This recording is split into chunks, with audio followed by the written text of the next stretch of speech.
Bienvenue sur Qui vous connecte info, votre chaîne d'information fiable sur l'actualité en RDC et la région.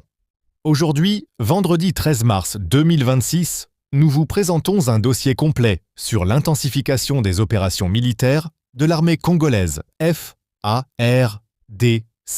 dans l'est de la RDC.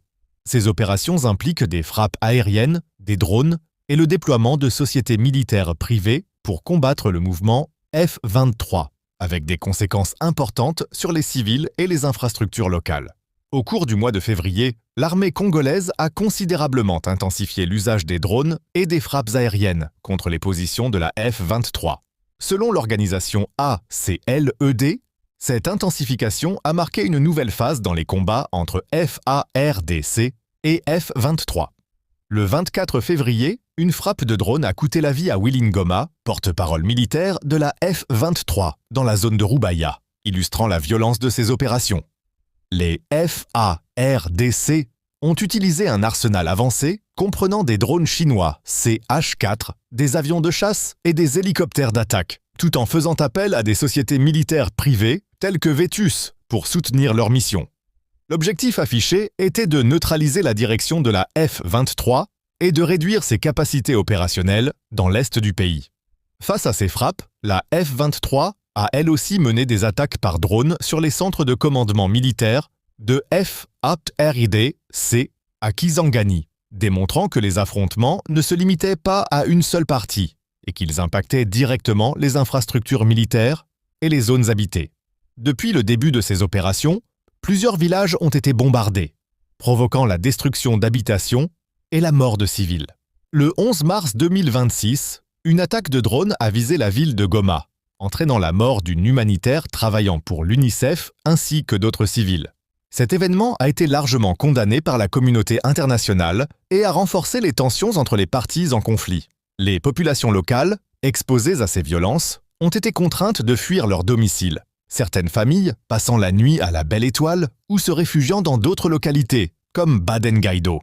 Ces déplacements massifs soulignent la fragilité de la sécurité civile dans la région et l'impact direct des opérations militaires sur la vie quotidienne des habitants.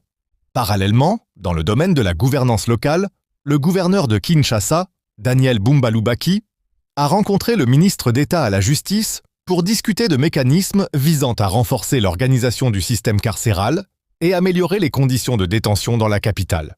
Ces mesures visent à mieux structurer les prisons et à protéger les droits des détenus, tout en prenant en compte la sécurité générale.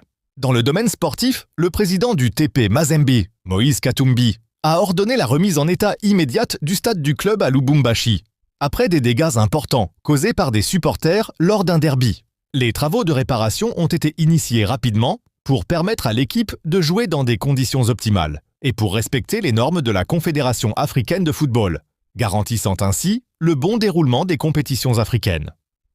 L'ensemble de ces événements, des frappes aériennes aux attaques par drone, ainsi que les actions dans le domaine civil et sportif, illustrent la complexité de la situation dans l'est de la RDC.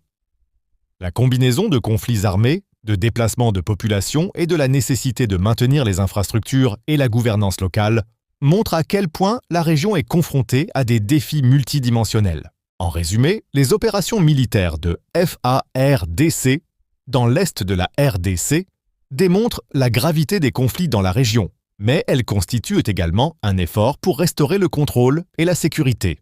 Les impacts sur les civils restent préoccupants, soulignant l'importance d'une gestion prudente des opérations. Nous continuerons à suivre de près ces développements pour vous fournir des informations actualisées et des analyses approfondies. Merci de continuer à suivre Qui vous connecte info. N'oubliez pas de vous abonner à notre chaîne, de liker et de partager cette vidéo afin que nos informations fiables atteignent le plus grand nombre.